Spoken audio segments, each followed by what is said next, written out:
नमस्कार, मैं हूं प्रियंका माथुर और आप सभी देख रहे हैं लोकमत भारत। रुक करते हैं अब तक की ताजा खबरों की ओर।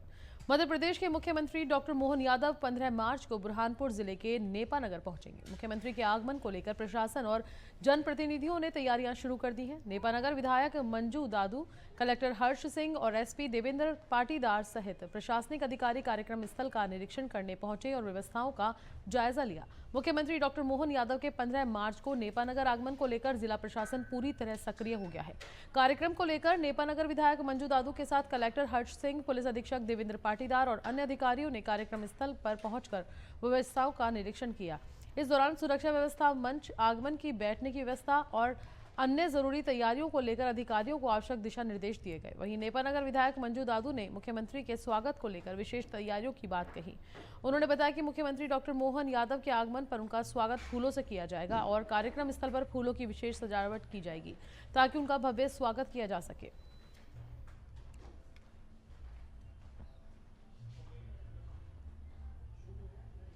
टिकरिया थाना क्षेत्र की बालई नदी में एक युवक डूब गया। मृतक संतोष भवानी नागपुर का निवासी था और नेशनल हाईवे 30 पर मजदूरी करता था। वह अपने दोस्तों के साथ नदी में नहाने गया था, लेकिन गहरे पानी में चला गया और डूब गया। घटना के बाद गोताखोरों की टीम ने लगातार खोजबीन की। लगभग 48 घंटे की तलाश के बाद युवक का शव नदी से बरामद किया गया। शव को कब्जे में लेकर आगे की जांच शुरू कर दी गई है। ये घटना नदी में नहाते समय सुरक्षा के महत्व और गहरे पानी के खतरों को उजागर करती है।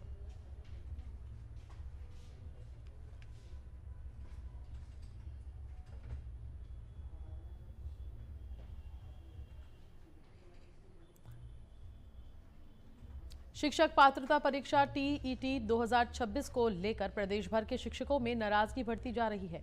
बुरहानपुर में शिक्षकों की एक बैठक आयोजित की गई, जिसमें प्रस्तावित परीक्षा का जोरदार विरोध किया गया। शिक्षकों का कहना है कि लोक शिक्षण संचालनालय भोपाल के आदेश से प्रदेश के करीब 1.5 लाख शिक्षक प्रभावित होंगे। बैठक में सरकार से मांग की गई कि इस मामले में सुप्रीम कोर्ट में पुनर्विचार याचिका दायर कर अंतिम निर्णय तक परीक्षा को स्थगित किया जाए। साथ ही चेतावनी दी गई कि यदि आदेश वापस नहीं लिया गया तो शिक्षक लोकतांत्रिक तरीके से आंदोलन करेंगे। बुरहानपुर में शिक्षकों की आयोजित बैठक में टीईटी 2026 के प्रस्ताव का विरोध करते हुए कई शिक्षक संगठनों के पदाधिकारी और शिक्षक मौजूद रहे। शिक्षकों का कहना है कि कई शिक्षक पिछले 20 से 30 वर्षों से सेवा दे रहे हैं। ऐसे में दोबारा पात्रता परीक्षा लेना उनके साथ अन्याय है। इस आदेश से प्रदेश के लगभग 1.5 लाख शिक्षक प्रभावित होंगे।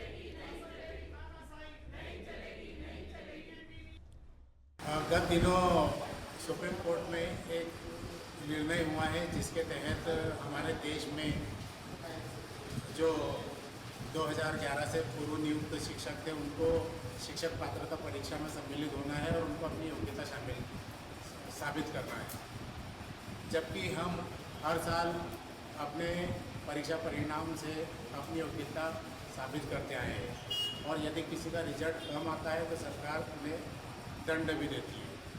तो सरकार ने, मुझे लगता है कि ये किसी न किसी कूटनीति के तहत कर्मचारियों से बदला लेने के उद्देश्य से यह निर्णय पारित करवाया है और हम इसके विरोध में एक बैठक ली है। हम लोग सभी शिक्षक वर्ग के लोग हैं यहाँ पर। सरकार ने एक आदेश पारित किया है, जिसके तहत हमको टीईटी की परीक्षा देना है। बहुत सारे हमारे भाई बंधु जिनको 25-25, 30-30 साल सेवा में हो गए हैं और ऐसे लोगों की सरकार पुनः परीक्षा लेने जा रही है। तो मेरा सरकार से ये अनुग्रह है कि आप अध्यादेश के द्वारा इस आदेश को वापस लीजिए और परीक्षा यदि लेना ही है तो फिर न्यायपूर्व न्याय संगत लीजिए। हमारे मध्य प्रदेश में 56 विभाग है। मैं चाहती हूँ कि अकेले शिक्षा विभाग से ही क्यों, तो अगर आप सारे 56 विभागों की परीक्षा ले रहे हैं तो हमें इस पर कोई आपत्ति नहीं है। दूसरी एक चीज़, सरकार जो लोग चला रहे हैं क्या वो भी किसी प्रकार की परीक्षा देकर आए हैं?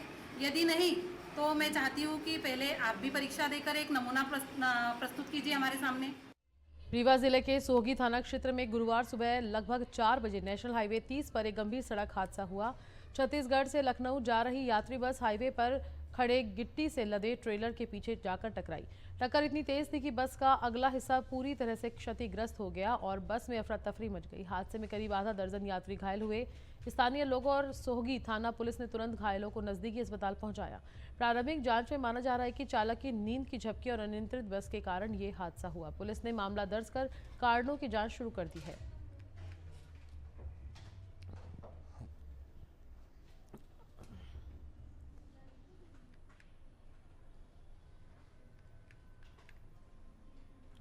पूर्व गृह मंत्री नरोत्तम मिश्रा बैतूल पहुंचे और भाजपा प्रदेश अध्यक्ष हेमंत खंडेलवाल के निवास पर दिवंगत पुत्री को श्रद्धांजलि अर्पित की।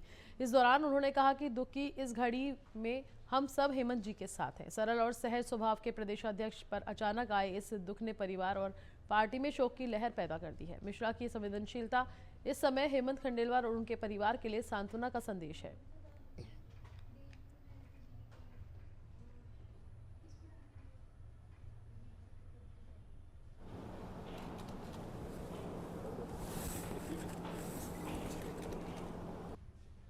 बहुत दुखद क्षण है।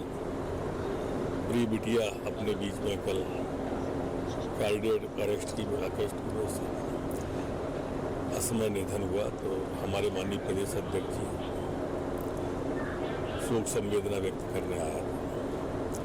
और जैसा आप जानते हैं, अध्यक्ष हमारे बहुत ही सरल, सौम्य, मृदुभाषी। इस दुख की घड़ी में हम सब साथ हैं और ईश्वर बिटिया को अपने चरणों में स्थान दे, परिवार को यह गहन दुख सहन करने की शक्ति प्रदान करे। इंदौर में टूर पैकेज के नाम पर लोगों से ठगी करने वाले गिरोह का कुछ दिन पहले पुलिस ने भंडाफोड़ किया है। मामले में करीब 18 आरोपियों की पहचान की गई है, जिनमें से 4 आरोपी पुलिस के हत्थे चढ़ चुके हैं। पुलिस ने गिरफ्तार किए गए 4 आरोपियों को इंदौर जिला न्यायालय में पेश किया। इस दौरान मामले से जुड़े कई पीड़ित भी कोर्ट पहुंचे और उन्होंने आरोपियों के खिलाफ अपनी शिकायतें रखी। मामले में पीड़ित पक्ष की ओर से पैरवी कर रहे अधिवक्ता राजेश खंडेलवाल ने बताया कि टूर पैकेज के नाम पर लोगों से बड़ी रकम लेकर ठगी की गई है। पेशी के दौरान कई अन्य पीड़ित भी सामने आए, जिससे ठगी का दायरा और बड़ा होने की संभावना जताई जा रही है। अधिवक्ता खंडेलवाल ने बताया कि आरोपी पक्ष की ओर से आरोपियों की जमानत के लिए आवेदन लगाया गया था, जिस पर उनकी ओर से आपत्ति दर्ज कराई गई है। उन्होंने कहा है कि कोर्ट में जल्द ही इस मामले पर सुनवाई होगी और उन्हें उम्मीद है कि पीड़ितों को न्याय मिलेगा।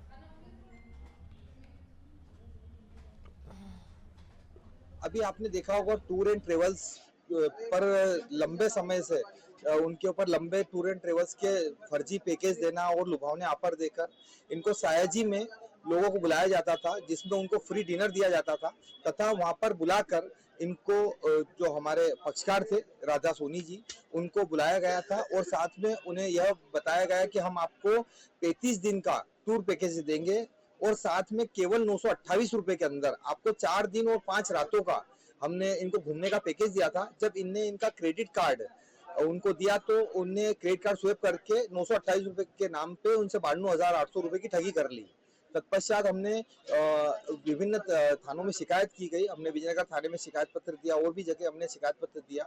उसके पश्चात उसमें जांच चलती रही। तत्पश्चात हमने क्राइम ब्रांच थाने पर हमने शिकायत दर्ज कराई। शिकायत दर्ज कराने के बाद में हमें मालूम हुआ कि फिर से जो ब्लू माउंट कंपनी है, जो कि सूरत बेस्ड है, सूरत की मूल रूप से कंपनी है और इसके जो आरोपी हैं और मुख्य रूप से इसके ऑनर है जो कपिल है, कपिल सिंह इनके ऑनर है। भाविश जवेरी जो है, भाविश जवेरी इनके जो पूरा ऑपरेशन देखते हैं और बाकी इनके जो 4 मुख्य आरोपी थे, आकाश, रिजवान अहमद, जुनेद आलम और भाविक जवेरी, कपिल देव, इस प्रकार से इनके टोटल 6 आरोपी पे अभी अपराध दर्ज हुआ है। बाकी की क्राइम ब्रांच की जांच जारी थी। इंदौर शहर के कनाडिया थाना इलाके में देर रात बड़ा सड़क हादसा हो गया, जिसमें 2 लोगों की मौत हो गई। पिचौली हप्सी ब्रिज के करीब केले से भरा एक आयशर वाहन हाईवे पर खड़े ट्रक के पीछे जा घुसा। इस हादसे में ड्राइवर रमेश गोयल और क्लीनर राजू की मौके पर ही मौत हो गई। जानकारी के मुताबिक जिस ट्रक से केले से भरा वाहन टकराया उसमें जेसीबी गाड़ी लोड थी। खराबी आने के कारण वो हाईवे किनारे खड़ा हुआ था। पुलिस को आयशर गाड़ी में से ड्राइवर और क्लीनर के शवों को निकालने में काफ़ी मशक्कत करनी पड़ी। 3 जेसीबी और क्रेन की मदद से दुर्घटना स्थल पर पहुंचकर गाड़ी को खींचकर और उसके क्षतिग्रस्त हिस्से को हटाकर शवों को बाहर निकाला गया।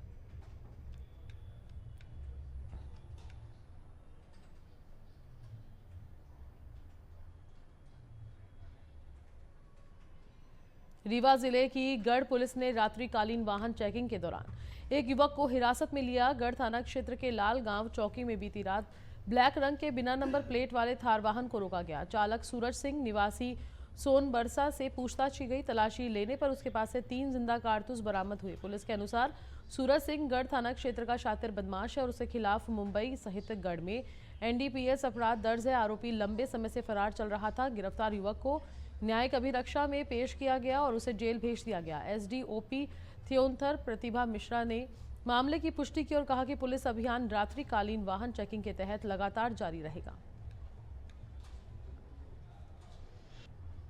अभी हाल ही में थाना गढ़ अंतर्गत लालगांव चौकी में रात्रि चेकिंग के दौरान एक बिना नंबर की काले कलर की थार गाड़ी पकड़ी गई थी, जिसमें कि एक लड़का मिला और उसके पास से जिंदा 3 कारतूस बरामद किए गए। जब उससे पूछताछ में पता चला तो वह थार गाड़ी चोरी की थी। वह व्यक्ति सोनवर्षा लालगांव चौकी का निवासी है, सूरज सिंह आरोपी जिसका नाम है, और अभी उससे पूछताछ जारी है। साथ ही साथ उसको तत्काल आर्म्स एक्ट के अंतर्गत गिरफ्तार करके न्यायालय दाखिल किया गया है। सोशल मीडिया पर फेमस होने की होड़ में अब कुछ इन्फ्लुएंसर कानून और सुरक्षा की परवाह नहीं कर रहे हैं। ऐसा ही एक मामला इंदौर में सामने आया है, जहां सोशल मीडिया इन्फ्लुएंसर ओ इंदौरी का यातायात नियमों की खुलेआम धज्जियां उड़ाते हुए वीडियो सोशल मीडिया पर तेजी से वायरल हो रहा है। वायरल वीडियो में ओ इंदौरी बिना हेलमेट के बुलेट मोटरसाइकिल की टंकी पर युवती को बैठाकर बाइक दौड़ाते नजर आ रहा है। इतना ही नहीं, जिस बुलेट से स्टंट किया जा रहा है उस पर नंबर प्लेट भी नहीं लगी हुई है। व्यस्त सड़कों पर इस तरह का खतरनाक स्टंट न केवल खुद की जान को जोखिम में डालता है, बल्कि अन्य राहगीरों और वाहन चालकों की सुरक्षा के लिए भी गंभीर खतरा बन सकता है। वीडियो वायरल होने के बाद मामला पुलिस के संज्ञान में आया है। एडीसीपी राजेश दंडोतिया के मुताबिक वीडियो सामने आते ही पूरे मामले की जांच शुरू कर दी गई है और संबंधित व्यक्ति के खिलाफ यातायात नियमों के तहत कार्रवाई की जा रही है। ये लगातार पिछले कई महीनों से इंदौर ट्रैफिक पुलिस और इंदौर पुलिस द्वारा लोगों के बीच ट्रैफिक नियमों के पालन करने के लिए जागरूकता अभियान और साथ साथ ट्रैफिक के लिए इन्फोर्समेंट, यानी जो नियमों का पालन नहीं करते उन पर कार्रवाई का अभियान लगातार चल रहा है। और इसमें हम लोग लगातार ये प्रयास करते हैं कि ऐसे लोग जिनके लिए हेलमेट खरीदना थोड़ा सा चैलेंजिंग विषय रहता है, उनको जन भागीदारी के माध्यम से हेलमेट भी मुहैया कराया जाए। तो आज के इसको लेकर हम लोगों ने 3650 हेलमेट्स अभी तक अपने शहर के लोगों के बीच डिस्ट्रीब्यूट किए हैं, और ये सारा हेलमेट हमारे शहर के लोगों के बीच से ही जन भागीदारी के माध्यम से आता है। तो ओवरऑल जो हमारे पूरे शहर का एक पॉजिटिव स्पिरिट और पॉजिटिव वे में इस पूरी प्रक्रिया में पार्टिसिपेशन है, और इसका परिणाम हमें अदरवाइज भी देखने को मिल रहा है, जिससे ऐसा प्रतीत होता है कि हम लोग सही दिशा में चल रहे हैं। और इसमें लगातार हमको पूरे समाज के साथ मिलकर ट्रैफिक नियमों के पालन करने के प्रति जागरूकता, ट्रैफिक को और व्यवस्थित करना, और साथ साथ ट्रैफिक का जब वो उपयोग करते हैं तो कैसे अपने आप को सुरक्षित रखें और अपने जिम्मेदारी पूर्वक बिहेवियर से कैसे अन्य लोगों की सुरक्षा को बेहतर कर सकते हैं, उस दिशा में लगातार हम लोग प्रयास कर रहे हैं। सोशल मीडिया में एक रील वायरल हो रही है जिसमें कि इसको आइडेंटिफाइड किया जा रहा है। इसमें फिलहाल जो लोगों की तरफ बताया जा रहा है कि ये एक वो एक इंदौरी के नाम से पेज है और उसमें ये एक वीडियो डाला गया था। हालांकि अभी वीडियो नहीं है, लेकिन चूंकि जो वीडियो डाला गया था उसमें ट्रैफिक नियमों का उल्लंघन किया गया है, इसको एग्जामिन किया जा रहा है और उसके आधार पर उसके खिलाफ वैधानिक कार्रवाई की जाएगी। सर, ये क्या सोशल मीडिया इन्फ्लुएंसर है जो युवा, जैसा कि लोगों के द्वारा बताया जा रहा है कि ये सोशल मीडिया इन्फ्लुएंसर है। अब इसको वेरीफाई किया जाकर और जांच के आधार पर वैधानिक कार्रवाई की जा रही है। इंदौर में जिम, खेल मैदान और वॉकिंग ट्रैक के बाहर लगने वाले डिटॉक्स और हेल्थ ड्रिंक्स स्टॉल अब खाद्य विभाग की निगरानी में आ गई है। कलेक्टर शिवम वर्मा के निर्देश पर खाद्य विभाग ने दशहरा मैदान, अन्नपूर्णा मंदिर रोड, यूनिवर्सिटी परिसर, केसरबाग रोड, रेजिडेंसी एरिया और नेहरू स्टेडियम के सामने लगे स्टॉलों का निरीक्षण किया। स्टॉल संचालकों को ताजे फल, सब्जियों और अंकुरित अनाज से ही जूस बनाने, स्वच्छ और पीने योग्य पानी का उपयोग करने और स्वच्छता नियमों का पालन करने के निर्देश दिए गए। प्रशासन का उद्देश्य लोगों को स्वस्थ पेय उपलब्ध कराना और खाद्य सुरक्षा सुनिश्चित करना है। विभाग ने चेतावनी दी है कि नियमित निरीक्षण जारी रहेगा और नियमों के उल्लंघन पर कार्रवाई की जाएगी, जिससे शहर में सुरक्षित और स्वच्छ पेय पदार्थ सुनिश्चित हो।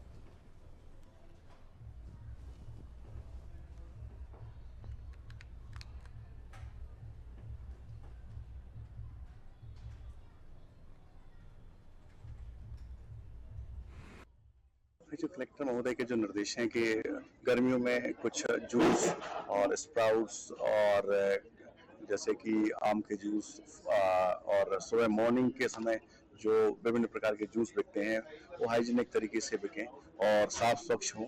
ऐसे कई जो हॉकर्स हैं उनके निरीक्षण किए गए हैं। उनको समझाइश दी गई है कि वो लाइसेंस लें और शुद्ध पानी का उपयोग करें, स्प्राउट्स बनाने के लिए, जूस बनाने के लिए आरओ पानी का यूज़ करें। और ऐसे निरीक्षण कर जो वेंडर जो लाइसेंस नहीं लिए हैं उनको लाइसेंस लेने की प्रेरणा दी है और साथ में ऑनलाइन भी कराए हैं। दुआरी तालाब में दशकों पुराने अतिक्रमण को हटाने के लिए प्रशासन ने कार्रवाई की। उच्च न्यायालय के निर्देश के बाद राजस्व टीम ने निरीक्षण कर 23 अवैध अधोर संचालकों को चिन्हित किया था। अतिक्रमणकारियों को कई नोटिस दिए गए लेकिन उन्होंने पालन नहीं किया। गुरुवार सुबह पुलिस बल 3 ब्रज वाहनों और टीयर गैस की मौजूदगी में कार्रवाई शुरू हुई। अवैध निर्माण ढहा दिए गए और विरोध करने वाले पुरुषों को क्वारंटीन किया गया। पीड़ित परिवारों का आरोप है कि वे दशकों से यहाँ रहते हैं और प्रशासन ने केवल एक नोटिस देकर उन्हें उनके आशियाने से बाहर कर दिया। प्रशासन का दावा है कि ये उच्च न्यायालय के आदेश के तहत किया गया कानूनी कार्रवाई थी। कार्रवाई आगे भी जारी रहेगी।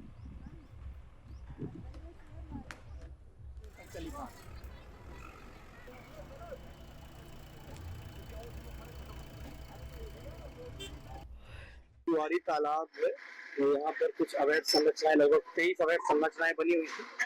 उनका 2023 में राजस्व न्यायालय से बेदखली आदेश भी हो चुका है और माननीय उच्च न्यायालय ने 2014 में आदेशित किया था कि जितने भी जलीय संरचना से अतिक्रमण हटाने उसमें अवमानना याचिका भी लगती है, जिसमें हम लोगों को इसी महीने कंप्लायंस रिपोर्ट देंगे। उसी के तारतम्य में इन लोगों को लगभग पिछले 2 सालों से अवसर दिया गया, नोटिस दिए गए। कई बार हम स्वयं मौके पर आए, इन लोगों को निवेदन किया गया, लेकिन जब इनके द्वारा सूचना के उपरांत अतिक्रमण नहीं हटाया गया तो प्रशासन के द्वारा यहाँ पर अतिक्रमण हटाने की कार्रवाई की जा रही है। 50 वर्ष होगा, 50 वर्ष से हम लोग यहाँ रह रहे हैं। काहे नहीं हम लोगों को प्लाट दिया, सबको मुँह चिन प्लाट दिया गया, हम लोगों को काहे नहीं दिया गया है। नोटिस वगैरह दी गई, नोटिस आ रही थी, वही नोटिस आ रही थी, शुरू से लेकर लास्ट तक वही आ रही थी। बोल रहे थे कि वहाँ से ऑर्डर आया, कहीं से नहीं आया है। आप लोग को मकान नहीं मिला? नहीं मिला सर, अगर तो हम लोग अपने आप खाली कर देते। मंत्री के पास गए थे तो मंत्री जी ने बोला कि नहीं गिरेगा घर, आप लोग जाइए, घर नहीं गिरेगा। तो फिर जब बोल रहे हैं कि अधिकार मंत्री जी दिए हैं तो फिर मंत्री जी झूठ को बोले थे, वहाँ पे सच क्यों नहीं बोले कि गिरेगा? तो हम लोग कितनी बार मंत्री के पास गए थे, यही बोलते थे कि नहीं गिरेगा घर। और ऑर्डर नहीं दिया है, दिया जाएगा, इसके बाद गिराया जाएगा। जी बोले तो हम लोग वो भी बोले कि आप हमको दे दीजिए, आप जब हम खुशी से खाली कर देंगे चले जाएंगे, कोई जबरदस्ती नहीं है। आज देखा था कि हम लोग सफाई किया है, हम कहाँ जाए। अभी के लिए फिलहाल इतना ही। ताज़ा तरीन खबरों के लिए देखते रहिए लोकमत भारत। नमस्कार।